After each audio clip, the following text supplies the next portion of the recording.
Good morning students, welcome to MKH video series. I am Shivani. Today we are going to start the remaining part of the chapter, that is Indian scientists.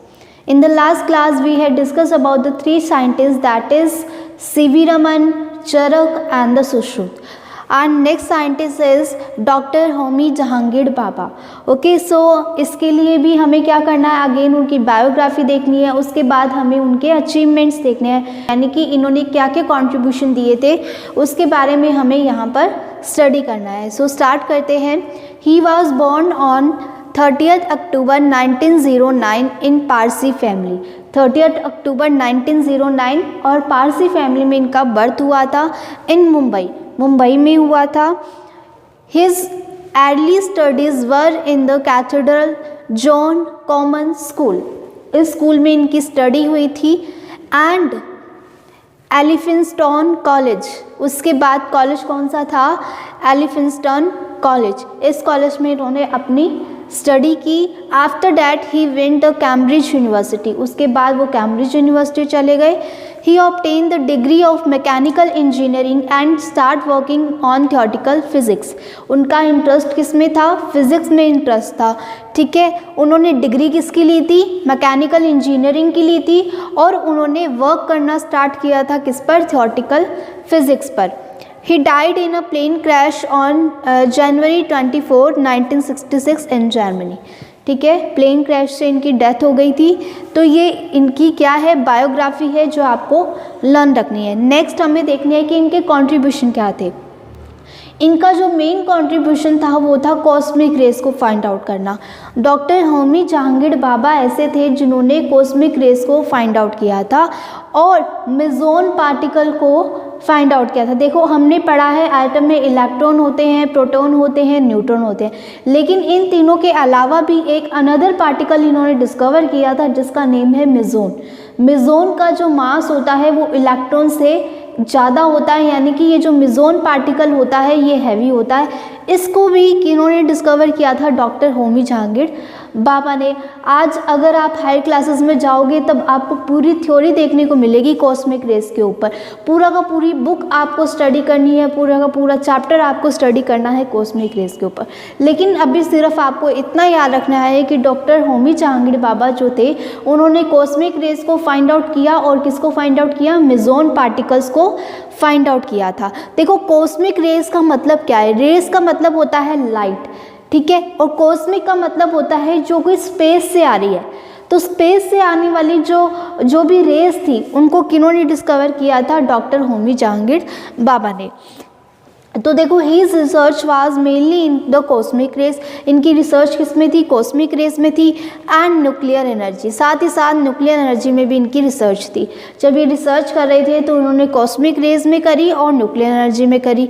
He was the lecturer in the cosmic race. Cosmic rays के वो क्या थे, lecturer थे. मैंने बताया था जब आप हायर क्लासेस में जाओगे, कॉलेजेस में जाओगे तो आपकी पूरी बुक आती है कॉस्मिक रेस, पूरा सब्जेक्ट आता है. तो ये जो कॉस्मिक रेस सब्जेक्ट था, कॉस्मिक रेस की बुक थी, ये पूरी की पूरी कौन पढ़ा रहा था, डॉक्टर होमी जहांगीर बाबा पढ़ा रहे थे. ठीक है, he studied the cosmic rays with the Walter Heitler. ठीक है, cosmic rays are high energy particle. Cosmic rays क्या है, एक हाई एनर्जी पार्टिकल है कमिंग फ्रॉम आउटर स्पेस. देखो बात आ गई कि ऐसी रेज, ऐसे पार्टिकल जो आउटर स्पेस से आ रहे हैं उनको क्या कहते हैं, कॉस्मिक रेज कहते हैं. इंपॉर्टेंट है आपके लिए, what are the cosmic rays, ये पूछ सकते हैं आपसे.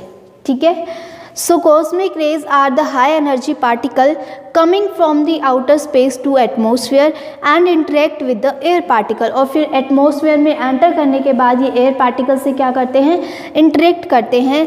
And produce the fountain of electron. उसके बाद ये इलेक्ट्रॉन का फाउंटेन मिलता है. जैसे ही एटमोसफियर में एंटर करते हैं तो एटमोसफियर में एंटर करने के बाद इलेक्ट्रॉन्स के फाउंटेन इनको मिलते हैं, यानी कि बहुत सारे इलेक्ट्रॉन्स इनको मिलते हैं. लाइक पार्टिकल्स में these are known as meson. जब ये डिस्कवर कर रहे थे कॉस्मिक रेस से तो इन्होंने देखा कि फाउंटेन तो मिल रहा है इलेक्ट्रॉन का, साथ ही साथ एक ऐसा पार्टिकल भी है जिसका मास इलेक्ट्रॉन से ज़्यादा है, तो उन्होंने उसको क्या नाम दे दिया, मेसोन नाम दे दिया. ठीक है, सो बस इतनी सी बात आपको याद रखनी है. अगर पूछ ले कि मेसोन क्या है, पूछ ले कॉस्मिक रेस क्या है, तो बस आपको इतना लिखना है. नेक्स्ट है TIFR. TIFR का फुल नेम है Tata institute of fundamental research, ये भी आपको लर्न रखना है, पूछ सकते हैं आपसे। Tata institute of fundamental research was establish in 1945। ये TIFR जो एक ऐसी जगह है जहाँ पर आप अपनी पोस्ट ग्रेजुएशन और PhD साथ में कर सकते हो, यानी कि आपको एग्ज़ाम देना पड़ता है। अगर आप उस एग्ज़ाम में क्लियर होते हो तो आप अपनी पोस्ट ग्रेजुएशन यानी कि MSc प्लस PhD दोनों ही एक साथ कर सकते हो, ठीक है। ये ऐसा इंस्टीट्यूट है, बहुत ही ज़्यादा अच्छा इंस्टीट्यूट है ये। Tata institute of fundamental research was establish in 1945, he was responsible for it. और इसको किन्होंने एस्टेब्लिश किया था? होमी जहांगीर बाबा ने एस्टेब्लिश किया था। इन 1948 atomic energy commission was formed and he was the first chairman. जब एटॉमिक एनर्जी कमीशन बना था तो उनके ये फर्स्ट चेयरमैन रहे थे, ठीक है। He was also appointed the director of nuclear programme in India. उनको डायरेक्टर भी अपॉइंट किया गया, किसमें? न्यूक्लियर प्रोग्राम में। Under his guidance atomic reactor. अब ये क्वेश्चन भी बहुत इंपॉर्टेंट है कि उन्होंने कौन से एटॉमिक रिएक्टर बनाए थे। तो इनके गाइडेंस में एटॉमिक रिएक्टर जो बनाए गए थे उसका नेम है Apsara, Cirus and जर्लिना were commission जर्लिना, ठीक है। इन 1963 द कंस्ट्रक्शन ऑफ, ये आपको याद रखने हैं, ये 3 एटॉमिक रिएक्टर्स के नेम आपको याद रखने हैं। पूछ सकते हैं कि होमी जहांगीर बाबा ने कौन से एटॉमिक रिएक्टर्स का कमीशन किया था, तो आंसर है Apsara, Cirus and Zerlina. In 1963 the construction of first atomic power plant was started in Tarapur. ये भी आप याद रख सकते हो कि 1963 में फर्स्ट एटॉमिक पावर प्लांट बना था, कहाँ पर? तारापुर में। Next is he was also known as the father of Indian nuclear science programme, ठीक है। In September 1956 81 nation held conference in न्यूयॉर्क। 81 नेशन की एक कॉन्फ्रेंस हेल्ड की गई थी, कहाँ पर? न्यूयॉर्क में। For establishment of atomic agency, किसके एस्टेब्लिशमेंट के लिए? एटॉमिक एजेंसी की एस्टेब्लिशमेंट के लिए। And Baba was elected chairman of this conference by the common constant, यानी कि इस कॉन्फ्रेंस में जो डॉक्टर होमी जहांगीर बाबा थे उनको क्या इलेक्ट किया गया? चेयरमैन इलेक्ट किया गया। इन 1967 AEET जिसका फुल नेम है atomic energy establishment Trombay, name change to, उन्होंने 1967 में इस नेम को एटॉमिक एनर्जी एस्टैब्लिशमेंट ट्रॉम्बे, इसका नेम चेंज करके क्या रख दिया? बार्क रख दिया, यानी कि BARC रख दिया, जिसे क्या बोलते हैं? बाबा एटॉमिक रिसर्च सेंटर, ठीक है। तो ये था आपके डॉक्टर होमी जहांगीर बाबा के बारे में कंट्रीब्यूशन। सो आई होप ये कंट्रीब्यूशन आपको समझ में आए होंगे, आपको सिर्फ इसको लर्न करना है, ठीक है। Now let's move to another. Next is doctor Prafulla Chandra Ray, okay. So he was born in रोडली Katipara village of Khulna district of Bengal 2 August 1861। 2 August 1861 में इनका बर्थ हुआ था कुलाना डिस्ट्रिक्ट में, जो कि कटीपुरा विलेज में है। फादर का नेम क्या था? Harsh Chandra Ray, okay. His early school education take place in Hare school and Albert school. इनकी जो अर्ली एजुकेशन थी वो हेयर स्कूल में और एल्बर्ट स्कूल में कंप्लीट हुई थी। He took admission to the metropolitan institute. Metropolitan institute में इन्होंने क्या ले लिया था? एडमिशन ले लिया था। उसके बाद and for the science class go to the Presidency College as a external student. और उसके बाद एज अ साइंस स्टूडेंट वो कहाँ पर जाते थे? प्रेसिडेंसी कॉलेज में जाते थे एक्सटर्नल स्टूडेंट की तरह, ठीक है। He awarded the Gilchrist scholarship and went to the Edinburgh university.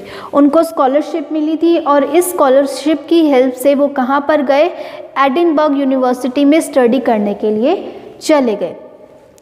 Famous chemistry professor James Walker, FRS Alexander Smith and Hugh Marshall were his fellow workers. यानी कि जो फेमस केमिस्ट्री के प्रोफेसर है जिनका नेम यहाँ पर दिया हुआ है वो सब इनके क्या थे? फिलो वर्कर्स थे, यानी कि सब इनके साथ काम करते थे। जो भी बड़े बड़े केमिस्ट थे वो सब इनके साथ काम करते थे एडिनबर्ग यूनिवर्सिटी में। They they all were motivating factors for his interest in chemistry. ये सारे के सारे क्या है, एक मोटिवेटिंग फैक्टर है केमिस्ट्री में वर्क करने के लिए। ठीक है, देखो ये जो चैप्टर है साइंटिस्ट का, ये आपको क्यों पढ़ाया जा रहा है, क्योंकि यहाँ पर आपने अगर नोटिस किया होगा तो जितने भी हमने अभी साइंटिस्ट पढ़े हैं सबका इंटरेस्ट अलग अलग में है। किसी का फिजिक्स में है, किसी का केमिस्ट्री में, अलग अलग इंटरेस्ट हमने यहाँ पर देखने को मिले हैं। तो ये जो साइंटिस्ट है इनसे हमें मोटिवेट होना चाहिए कि अलग अलग फील्ड होते हुए भी, जैसे इनकी केमिस्ट्री की फील्ड है तो केमिस्ट्री की फील्ड में इन्होंने कैसे काम किया है, क्या इन्होंने रिसर्च करी है, क्या इन्होंने अपना डिस्कवरीज की है, तो इनसे मोटिवेट होकर हमें भी क्या करना है, कुछ ना कुछ करना है। ठीक है, सो ये चैप्टर देने का सिर्फ और सिर्फ यही मोटिवेट है। यहाँ पर भी लिखा है कि जो फेमस केमिस्ट्री के प्रोफेसर है इनसे हमें मोटिवेट होना चाहिए, और अगर आपका इंटरेस्ट केमिस्ट्री में है तो इन सब से हमें क्या होना चाहिए, मोटिवेट होना चाहिए। अब नेक्स्ट देखो, he was elected vice president of Edinburgh university chemical society. उसके बाद इसी यूनिवर्सिटी में, एडिनबर्ग यूनिवर्सिटी में उनको वाइस प्रेसिडेंट इलेक्ट कर दिया गया फॉर केमिकल सोसाइटी के लिए। He started the Bengal chemical and pharmaceutical company at small capital, soon it becomes. सबसे पहले उन्होंने बंगाल में केमिकल कंपनी और फार्मास्यूटिकल जो कंपनी है उसको ओपन किया स्मॉल कैपिटल पे, यानी कि छोटे लेवल पर इन्होंने स्टार्ट किया था, लेकिन बाद में एक बहुत बड़ा बिजनेस बन गया and gave way to other entrepreneurs to start the business. और इनको देखे जो अदर लोग थे वो भी इनसे क्या होने लगे, मोटिवेट होने लगे, और फिर वो भी अपना इस तरह से बिजनेस स्टार्ट करने लगे। सबसे पहले इन्होंने किया था, फिर इनको देखे और लोग भी मोटिवेट हुए और फिर उन्होंने भी किया। और हमें भी यही करना है, इन साइंटिस्ट को देखे हमें मोटिवेट होना है, और हमें भी खुद का हमारा जो इंटरेस्ट है उसको और अच्छे तरीके से उसको क्या करना है, मतलब अच्छे ढंग से करना है। और फिर जब आप बाद में कॉलेज वगैरह में जाओगे तो आपका इंटरेस्ट भी इसमें होना चाहिए कि हाँ मुझे इस सब्जेक्ट में कुछ ना कुछ तो करके ही दिखाना है। ठीक है, अब देखो इन्होंने ये जो बंगाल में कंपनी स्टार्ट करी थी, केमिकल एंड फार्मास्यूटिकल कंपनी, तो इसको स्टार्ट करने के पीछे रीज़न क्या रहा था? क्या इनके माइंड में ऐसे ही आ गया था कि मुझे अपनी कंपनी स्टार्ट करनी है, या इनको किसी ने आइडिया दिया था? तो इसके पीछे रीज़न क्या था, तो ये क्वेश्चन भी आपसे पूछ सकते हैं। सो देखो, when he return to India from Edinburgh University, जब वो एडिनबर्ग यूनिवर्सिटी में पढ़ने गए थे, उसके बाद जब वो इंडिया वापस आ गए थे तो वो कहाँ पर गए, इस प्रेसिडेंसी कॉलेज में गए।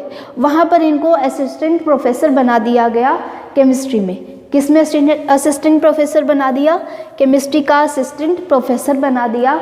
ही ऑब्जर्व दैट, फिर उन्होंने देखा कि जो अदर ब्रिटिश टीचर है उनको तो हायर सैलरी मिल रही है और वो हायर पोस्ट पे भी है, लेकिन उनकी जो क्वालिफिकेशन है वो मेरे से कम है। ये जो प्रफुल्ल चंद्र राय थे इनकी क्वालिफिकेशन ज़्यादा थी as comparison to other British teacher. So he observed that many British teacher with lesser qualification than him, उनसे कम क्वालिफिकेशन के थे, were on higher post, फिर भी वो किस पर थे, हायर पोस्ट पर थे, उनसे हायर पोस्ट पर थे, एंड हायर सैलरीज, और उनको उनसे ज़्यादा सैलरी मिलती थी। तो फिर उन्होंने कंप्लेन करी कॉलेज के डायरेक्टर को और बोला कि उनकी जो क्वालिफ़िकेशन है वो मेरे से कम है, फिर भी वो हायर पोस्ट पे है, उनको सैलरी भी ज़्यादा देते हैं, तो ये क्या है, ये क्या मतलब होता है? तो डायरेक्टर ने उनको क्या जवाब दिया? डायरेक्टर ने उनको जो बोला उस लाइन से उनकी पूरी लाइफ चेंज हो गई। डायरेक्टर ने उनको ये बोला कि if you are such an able chemist, अगर तुम बिल्कुल अच्छे और कैपेबल केमिस्ट हो तो क्यों ना आप अपना खुद का बिजनेस स्टार्ट कर लेते। If you are such an able chemist, then why don't you start your own business? तो तुम खुद का बिजनेस क्यों नहीं स्टार्ट कर लेते? अगर तुम्हें अपने खुद के ऊपर इतना ही वो है, तो इतना ही घमंड है, तो इतना ही एटीट्यूड है। तो उन्होंने तो एक तरह से इनको क्या दिया था, ताना सा दिया था, और ये बात है ना इनको चुभ गई। ये बोला अब तो मैं इसको स्टार्ट करके ही दिखाऊंगा, चाहे कुछ भी हो जाए। तो यहाँ से ये क्या हुए, मोटिवेट हुए। सबसे पहले ये क्या थे, असिस्टेंट प्रोफेसर थे। कहाँ पर थे ये? प्रेसिडेंसी कॉलेज में। उसके बाद इन्होंने सोचा कि ये जो ब्रिटिश टीचर है इनकी जो क्वालिफ़िकेशन है वो मेरे से कम है, उनकी सैलरी भी ज़्यादा है। फिर इन्होंने डायरेक्टर को कंप्लेन की। फिर डायरेक्टर ने इनको क्या बोला कि if you are such an able chemist then why you don't you start your own business, तो तुम खुद का बिजनेस स्टार्ट क्यों नहीं कर लेते। He took he seriously and start this business, और फिर उन्होंने उनकी बात को सीरियसली ले लिया और अपना खुद का बिजनेस स्टार्ट किया स्मॉल कैपिटल पर, लेकिन आगे जाकर वो बहुत बड़ा बिजनेस बन गया। और उनकी जो डेथ हो गई थी वो कब हुई थी, 19 जून इन 1944 एट द एज ऑफ 83 की एज में इनकी डेथ हो गई थी। ठीक है, तो ये जो डॉक्टर प्रफुल्ल चंद्र राय थे, इन्होंने केमिस्ट्री में अपना किस तरह से करियर बनाया था, किस तरह से इनको मोटिवेट मिली थी, सिर्फ और सिर्फ इस लाइन से उनको क्या मिली थी, मोटिवेशन मिली थी। ठीक है, एक डायरेक्टर ने उनको इतनी बड़ी बात बोल दी कि वो उनको चुभ गई। और अगर आपको कोई टीचर अगर ऐसे सुना दे तो आप तो गुस्सा मान जाते हो कि उस टीचर ने मेरे को ऐसे बोल कैसे दिया, है ना। तो ऐसा नहीं होना चाहिए, उनको उनकी बात को सीरियसली लेना चाहिए और आपको भी इसी तरह से कुछ मोटिवेट होना चाहिए। ठीक है, सो ये थे doctor Prafulla Chandra Ray. Now let's move, next is doctor Panchanan Maheshwari. Okay, so he was Indian botanist born on November 9, 1904 in Jaipur. Birth इनका जयपुर में हुआ था 9 नवंबर 1904 में, और ये क्या थे, इंडियन बॉटनिस्ट थे। अब देखो इनका इंटरेस्ट किस में है, बायो में इंटरेस्ट है, बॉटनी में इनका इंटरेस्ट है। He study at the Allahabad university, study इन्होंने कहाँ से करी थी, इलाहाबाद यूनिवर्सिटी से करी थी। And started teaching at Agra college, और उसके बाद उन्होंने आगरा कॉलेज में पढ़ाया था। He join the Delhi university as a head of botany department, botany department के हेड बने थे कौन सी यूनिवर्सिटी में, दिल्ली यूनिवर्सिटी में। और उनकी जो डेथ थी वो कब हुई थी, 18 मई 1966 में। ठीक है, अब देखो इनके कंट्रीब्यूशन क्या क्या थे। His research contribution was in the plant embryology, main जो इनकी रिसर्च थी वो किस पर थी, प्लांट एम्ब्रियोलॉजी पर थी। मेनली फोकस इनका किस पर था, प्लांट पर था। He developed a new branch by mixing, इन्होंने ना बायो की एक नई ब्रांच इन्होंने डेवलप करी थी। कैसे डेवलप करी थी, इन्होंने मिक्स किया था एम्ब्रियोलॉजी को और टिश्यू कल्चर को। मिक्स करने के बाद इन्होंने एक न्यू ब्रांच ऑब्टेन करी। ठीक है, by it he provide the artificial nutrition, और इसके बाद इन्होंने इसके थ्रू क्या किया, आर्टिफिशियल न्यूट्रिशन प्रोवाइड कराने लगे। ये किसको, फ्लावर को, to the different part of the flower for their development, उनके डेवलपमेंट के लिए। He represented India in many international conference in botany. उसके बाद है he developed the centre for tissue culture and embryology. अब क्योंकि इन्होंने सेंटर डेवलप किया था किसमें, टिश्यू कल्चर में और एम्ब्रियोलॉजी में, इसीलिए इसके इन सब के ऑनर के लिए इनको of his research he was elected a fellow of Royal society. तो इस सब के ऑनर के लिए उनको इलेक्ट किया गया क्या, fellow of Royal Society in 1965। Around the 60 students from different countries did doctorate under his supervision, यानी कि जो 60 स्टूडेंट थे उन्होंने, जो कि डिफरेंट कंट्रीज थे, उन्होंने डॉक्टरेट की थी इनके सुपरविज़न में। डॉक्टरेट का मतलब क्या होता है, पीएचडी करी थी।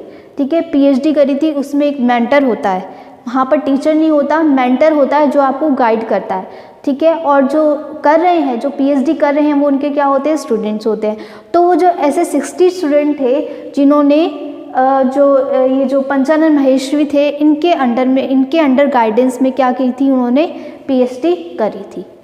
ठीक है, सो ये था डॉक्टर पंचानन महेश्वरी।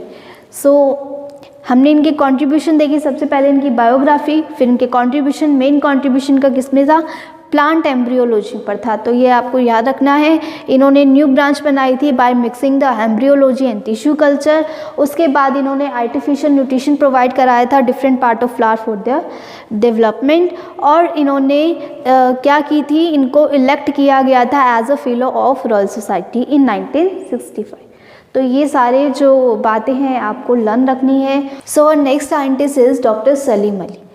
सो इनका जो बर्थ था वो कब हुआ था, 12 नवंबर 1896।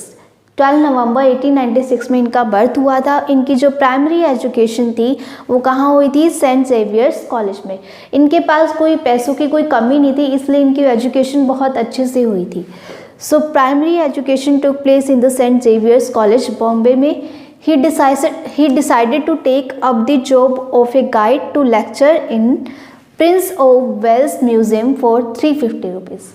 Okay, next is he was awarded honorary doctorate by, मतलब उन्होंने जो डॉक्टरेट की थी वो कहाँ से करी थी, अलीगढ़ मुस्लिम यूनिवर्सिटी से भी कर ली थी, दिल्ली यूनिवर्सिटी से भी की थी, आंध्र यूनिवर्सिटी से भी की थी, अलग अलग यूनिवर्सिटी से उन्होंने क्या की थी, अपनी डॉक्टरेट कंप्लीट की थी। डॉक्टरेट यानी कि PhD जिसको हम बोलते हैं, ठीक है। उनकी जो डेथ थी वो कब हुई थी, 1987, after the prolong cancer, cancer के कारण उनकी क्या हो गई थी, डेथ हो गई थी। कब हुई थी, 1987 में। ओके, अब देखो इनके कंट्रीब्यूशन क्या है। He was the ornithologist and naturalist. अब ये जो ऑर्निथोलॉजिस्ट होता है ये क्या होता है, जो बर्ड्स की स्टडी करते हैं उनको कहते हैं।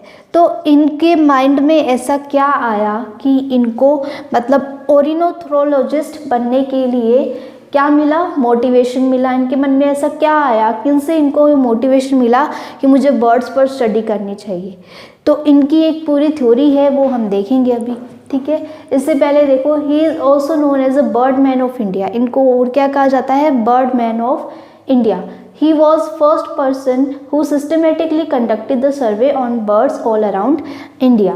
ठीक है, ये से पहले पर्सन थे जिन्होंने क्या किया था, सर्वे कंडक्ट किया था बर्ड्स पर पूरे इंडिया में। His book on Indian bird helped in the popularizing ornithology in India. उन्होंने एक बुक लिखी थी जिससे इंडिया में पॉपुलैरिटी हो गई थी किसकी, बर्ड्स पर स्टडी की।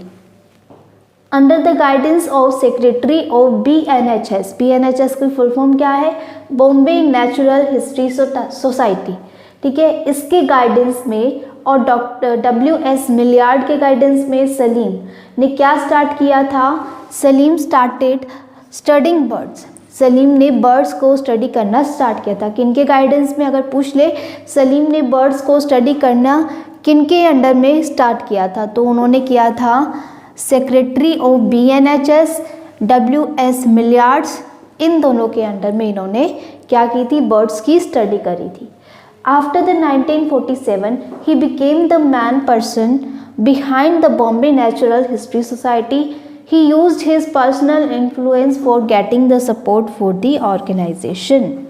इतनी बात आपको याद रखनी है। अब इनके पीछे की स्टोरी क्या है कि किस चीज़ ने इनको मोटिवेट किया बर्ड्स पर स्टडी करने के लिए, सो ये हमें देखना है। So let's move. So next point is he was also the instrumental in creating the Bharatpur bird sanctuary which is the Keoladeo national park. Okay, he worked hard to stop the construction of a dam that was a threat to Silent Valley National Park।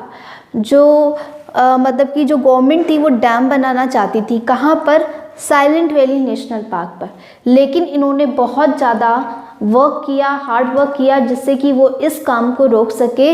वो क्या करना चाहते थे, इस national park को पूरी तरह से डिस्ट्रॉय करके वहाँ पर डैम बनवाना चाहते थे।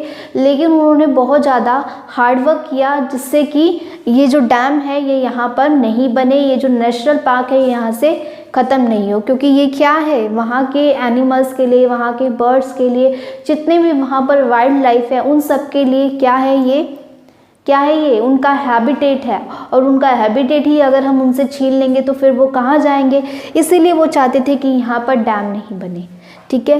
इन 1990 government of India established Salim Ali centre for ornithology and national history. यानी कि 1990 में जो गवर्नमेंट है इंडिया की, उन्होंने इस्टेब्लिश किया था सलीम अली सेंटर। किसके लिए इस्टेब्लिश किया था, ऑर्निथोलॉजी के लिए एंड नेशनल हिस्ट्री। और उनको अवॉर्डेड किया गया था किससे, पद्म विभूषण इन 1976। हिज ऑटोबायोग्राफी, अब उन्होंने एक ऑटोबायोग्राफी लिखी थी, अपनी एक बुक लिखी थी जिस बुक का नाम क्या था, द फॉल ऑफ स्पैरो। अब ये जो नेम है इस बुक का इस तरह से क्यों रखा गया, तो इसके पीछे एक रीज़न है। वो अपने अंकल के साथ एक बड़े से ग्राउंड में अपने टॉय गन के साथ, टॉय एयर गन थी उसके साथ खेल रहे थे। तो सडनली कोई स्पैरो जा रही थी वहाँ से, उसको शूट लग गया और वो नीचे गिर गई, बेहोश होकर नीचे गिर गई। ठीक है, तब वो जो सलीम अली है उनके पास गए, उन्होंने देखा कि इनकी जो अपीयरेंस थी वो थोड़ी सी अलग थी, बाकी बर्ड से अलग थी। तो उन्होंने अपने अंकल को बुलाया, बोला कि देखो ये कितनी अजीब सी बर्ड है, इसकी अपीयरेंस बिल्कुल अलग है। तो उनके जो अंकल थे वो उसको, सलीम अली को कहाँ लेकर गए, कहाँ पर लेकर गए थे, एक लैब में लेकर गए थे। वहाँ पर क्या था, BNHS में लेकर गए थे, where the WS Millard identify this bird. वहाँ पर जो WS मिलियार्ड थे जो काम करते थे, उन्होंने इस बर्ड को आइडेंटिफाई कर लिया। वो बोले कि ये तो बहुत ही मतलब कि अच्छी बर्ड है, मतलब कि बहुत अजीब बर्ड है, बाकी जो हमने आज तक जो बर्ड्स देखी है उनमें से बिल्कुल अलग है, बिल्कुल ही डिफरेंट है ये। तुमने तो बहुत अच्छी बर्ड को देखा है, बहुत अच्छी बर्ड को तुमने ऑब्टेन किया है, लिया है। ठीक है, तो उन्होंने क्या की, सलीम अली को, जो WS मिलियार्ड थे, उन्होंने सलीम अली को बहुत सारे कलेक्शन दिखाए बर्ड के, कि देखो ये सारी जो बर्ड है इनमें से किसी की अपीयरेंस इसकी जैसी नहीं है, ये बिल्कुल डिफरेंट बर्ड है। सारे कलेक्शन दिखाए, फिर उन्होंने एक बुक दी, किनको, सलीम अली को, जिसका नेम क्या था, कॉमन बर्ड ऑफ मुंबई। ये बुक दी थी। फिर धीरे धीरे करके वो पढ़ते गए और उनको बर्ड्स में इंटरेस्ट आता गया, और यही रीज़न है कि इसी बात को, ये जो इवेंट था उनके लाइफ का, स्पैरो का, फॉल हो रही थी स्पैरो, इस इंसिडेंट की वजह से ही उनको मोटिवेट मिला क्या बनने के लिए, ऑर्निथोलॉजी बनने के लिए। ठीक है, तो यहाँ पर देखो, इसलिए उन्होंने अपनी ऑटोबायोग्राफी का नेम क्या लिख दिया, the fall of A sparrow, क्योंकि इस इंसिडेंट ने उनकी पूरी लाइफ को चेंज करके रख दिया था। Salim rights that the event of yellow throated sparrow was life changing event for him because इसी के कारण उन्होंने क्या चूज़ की थी, ऑर्निथोलॉजी। स्टोरी क्या थी, he had shoot unusual sparrow for the sport with his toy air gun. He went BNHS with his uncle where the WH Milliard identified this bird and showed Salim the collection of birds and gave a few books about the birds, and one of these book was common bird of Mumbai. अब यहाँ पर जो question बनता है वो ये बनता है कि उनकी ऑटोबायोग्राफी का नेम क्या था, तो फॉल ऑफ स्पैरो। क्यों पढ़ा, तो आपको एक पूरा रीज़न लिखना है। फिर आपसे ये क्वेश्चन पूछेंगे कि WS मिलियार्ड ने उनको कौन सी बुक दी थी, the common bird of Mumbai book दी थी। ठीक है, और फिर उनको किससे अवॉर्डेड किया गया था, पद्म विभूषण से अवॉर्डेड किया गया था। कब किया गया था, 1976 में। ठीक है, तो ये थे Salim Ali. Now let's move. Next scientist is doctor APJ Abdul Kalam. इनका फुल नेम क्या था, डॉक्टर अब्दुल पकीर जैनुलब्दीन अब्दुल कलाम, ये इनका पूरा नेम था। He was born on the 15 October 1931 in Dhanushkodi town of Rameswaram. यहाँ पर इनका बर्थ हुआ था, डिस्ट्रिक्ट ऑफ तमिलनाडु, जो कि एक तमिलनाडु में है। His father was Jainulabdeen and mother was Ashima, ये इनकी फादर और मदर का नेम है। His elementary education was in the Rameswaram nearby town, Rameswaram से इनकी एलिमेंट्री एजुकेशन हुई थी। एंड शेवर्ड्स हायर सेकेंडरी स्कूल से इनकी क्या हुई थी, सेकेंडरी एजुकेशन हुई थी। फिर है Iyadurai Solomon was his source of inspiration. इनको जो इंस्पिरेशन मिलती थी वो इन सोलोमान से मिलती थी। इनके अकॉर्डिंग जो लाइफ है उसको हम 3 पॉइंट से जी सकते हैं। कैसे, वो 3 पॉइंट कौन कौन से थे, विल पावर, फेथ और होप। यानी कि लाइफ में सक्सेसफुल होने के ये 3 पॉइंट्स उन्होंने बताए थे, किन्होंने, सोलोमान ने बताए थे। और उनका इंस्पिरेशन कौन थे, APJ अब्दुल कलाम का इंस्पिरेशन कौन थे, यही थे। तो इनके जो सक्सेसफुल पॉइंट्स थे, लाइफ में सक्सेसफुल होने के जो पॉइंट थे, वही पॉइंट इन APJ अब्दुल कलाम के भी हो गए। तो ये भी यही कहते थे कि मेरे जो लाइफ में सक्सेसफुल होने के जो 3 पॉइंट्स हैं वो कौन कौन से हैं, विल पावर, फेथ और होप। कभी भी होप नहीं छोड़नी है, कभी भी फेथ नहीं छोड़नी है, और हमेशा विल पावर यानी कि हमेशा हमें जीतना ही है, हार नहीं माननी है। ठीक है। So his source of inspiration, Kalam made 3 points of teaching of Solomon as the basis of his life. कौन से थे, will power, faith and hope. He joined the Madras Institute of Technology to study aeronautical engineering. Aeronautical engineering को study करने के लिए वो कहाँ पर गए थे? मद्रास इंस्टीट्यूट ऑफ टेक्नोलॉजी में, ठीक है। He was appointed the senior scientist in hovercraft project, उनको सीनियर साइंटिस्ट एज इलेक्टेड किया गया, किसमें? हॉवरक्राफ्ट प्रोजेक्ट में, अंडर द डिफेंस रिसर्च, जो कि कहाँ पर हो रहा था? ये जो प्रोजेक्ट था ये कहाँ पर चल रहा था? DRDO में चल रहा था, ठीक है। DRDO का फुल नेम क्या है? Defence research and development organisation. ये रिसर्च की सबसे बड़ी ऑर्गेनाइजेशन है जहाँ पर रिसर्च वगैरह होती है। तो वहाँ पर ये हॉवरक्राफ्ट प्रोजेक्ट चल रहा था और इस प्रोजेक्ट का उनको क्या अपॉइंट कर दिया गया? सीनियर साइंटिस्ट अपॉइंट कर दिया गया। Professor MG Menon took him to ISRO. अब जो प्रोफेसर MG मीनन थे वो उनको इसरो में ले गए। इसरो तो सबको पता है क्या है, फुल नेम क्या है? Indian space research and organisation, ये इसका फुल नेम है। यहाँ पर इनको ले गए और फिर यहाँ से इनकी लाइफ का गोल्डन पीरियड स्टार्ट हो गया। His golden period start from here, ठीक है। अब वो कैसे हुआ ये हम देखेंगे अभी, ठीक है। He was the president of India, ये तो सबको पता है कि ये इंडिया के प्रेसिडेंट रहे थे और उनके प्रेसिडेंट रहने का टाइम पीरियड कितना था? 2002 टू 2007 तक इनका लाइफ पीरियड था, सॉरी लाइफ पीरियड नहीं, प्रेसिडेंट पीरियड था। He was the honoured with, उनको ऑनर किया गया था किससे? पद्म भूषण से 1981 में, पद्म विभूषण से 1990 में एंड भारत रत्न से 1997 में। उनकी डेथ कब हो गई थी? He died on July 27, 2015। 2015 में इनकी डेथ हो गई थी, ठीक है। इतनी बात समझ में आई, ठीक है। इनको क्या अपॉइंट किया गया? सीनियर साइंटिस्ट अपॉइंट किया गया। उसके बाद ये इसरो में गए थे, फिर ये प्रेसिडेंट बन गए थे और उनकी जो डेथ थी वो 2050 में हुई थी। इससे पहले उनको ऑनर किया गया था इन 3 अवार्ड से, ठीक है। अब हम नेक्स्ट देखते हैं कि जब ये इसरो में गए थे तो वहाँ पर क्या हुआ था, ठीक है। Next is Kalam started his work in ISRO. इनके कंट्रीब्यूशन हम देख रहे हैं। सो उन्होंने इसरो में वर्क करना स्टार्ट किया था इन 1962 में, okay. Kalam took the training of technique of launching of rockets. उन्होंने ट्रेनिंग ली थी किसकी? रॉकेट को लॉन्च करने की। कहाँ से ली थी? फ्रॉम नासा से। And first rocket Nike Apache was launch by the India from Thumba. और जो इंडिया का फर्स्ट रॉकेट था जिसका नाम क्या था? नाइके अपाचे, आपको याद रखना है, जो कि लॉन्च किया गया कहाँ से? थुम्बा से लॉन्च किया गया। He was appointed the project direct of SLV project. उनको डायरेक्टर अपॉइंट किया गया किसका? SLV प्रोजेक्ट का। और उनकी डायरेक्टरशिप के अंडर वो जो SLV प्रोजेक्ट था वो सक्सेसफुल हो गया। इस SLV प्रोजेक्ट में क्या था? इस SLV प्रोजेक्ट में एक रोहिणी सैटेलाइट थी। नाम था सैटेलाइट का, क्या था? रोहिणी सैटेलाइट। इस सैटेलाइट को भेजा गया था स्पेस में और ये बिल्कुल सक्सेसफुल रहा था। ये जो रोहिणी सैटेलाइट भेजी थी स्पेस में, इस प्रोजेक्ट का नाम था SLV-3।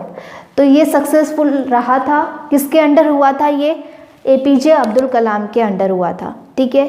Kalam was appointed the chief executive of IGMDP। उनको चीफ एग्जीक्यूटिव अपॉइंट किया गया किसका? IGMDP का, जिसका फुल फॉर्म क्या है? Integrated guided missile development programme, ठीक है। इंडिया लॉन्च द, अब इंडिया ने बहुत सारी मिसाइल्स को लॉन्च किया। कौन सी है? पृथ्वी, अग्नि, त्रिशूल, नाग एंड आकाश। पृथ्वी, अग्नि, त्रिशूल, नग एंड आकाश, ठीक है। मिसाइल, ये सब क्या है? मिसाइल के नेम है। अंडर हिज गाइडेंस, किसकी गाइडेंस में इन मिसाइल को छोड़ा गया? APJ अब्दुल कलाम की गाइडेंस में इन मिसाइल्स को छोड़ा गया था। Missiles under his guidance. So इसीलिए हम APJ अब्दुल कलाम को मिसाइल मैन ऑफ इंडिया भी कहते हैं। तो आपसे क्वेश्चन आ जाएगा, why the Abdul Kalam is known as the missile man of India. तो आपको रीज़न ये लिखना है क्योंकि इनके अंडर, इनके गाइडेंस के अंडर ये सारी मिसाइल छोड़ी गई थी, इसीलिए इनको ये कहा जाता है। या फिर ये क्वेश्चन पूछ सकते हैं कि मिसाइल मैन ऑफ इंडिया किसको कहा जाता है। ये पूछ सकते हैं कि कौन कौन सी मिसाइल्स थी जो कि APJ अब्दुल कलाम की गाइडेंस के अंडर छोड़ी गई थी। तो आपको उन सबके नेम लिखने हैं। फिर है, he was the chief project coordinator during the nuclear test at Pokhran. Pokhran में न्यूक्लियर टेस्ट हुआ था, उसके वो क्या थे? कोऑर्डिनेटर थे, ठीक है। न्यूक्लियर टेस्ट जो पोखरण में हुआ था उनके ये क्या थे? चीफ कोऑर्डिनेटर थे, ठीक है। तो ये इनके साइंटिफिक कॉन्ट्रीब्यूशंस हो गए। आपसे यहाँ पर बीच बीच में बहुत स्मॉल क्वेश्चंस भी बनते हैं, शॉर्ट क्वेश्चन बनते हैं। तो आपको उनको भी याद रखना है, और ये पूरा भी आ सकता है कि right the scientific contribution of APJ Abdul Kalam. Okay, so this is all about your chapter. So in this chapter we have studied about the 8 scientists. First scientist is Sushruत, and second is Charak. Third is Panchanan Maheshwari. Fourth is Homi Jahangir. Fifth is Praful Chandra Ray. Sixth is APJ Abdul Kalam. Seventh is CV Raman, and eighth is Salim Ali. So in scientist के बारे में हमने इस chapter में study किया है। सुश्रुत, चरक, पंचानन महेश्वरी, होमी जहांगीर बाबा, प्रफुल्ल चंद्र राय, APJ Abdul कलाम, CV Raman, Salim Ali. तो इनकी बायोग्राफी और इनके जो कंट्रीब्यूशन थे वो आपको लर्न करने हैं, साथ में इनके जो शॉर्ट क्वेश्चन बनते हैं वो भी आपको लर्न करने हैं। बहुत अच्छा स्कोरिंग चैप्टर है, अच्छे से इन साइंटिस्ट को रीड आउट करिए और उनको लर्न करिए। ओके, तो thank you so much for watching, have a nice day.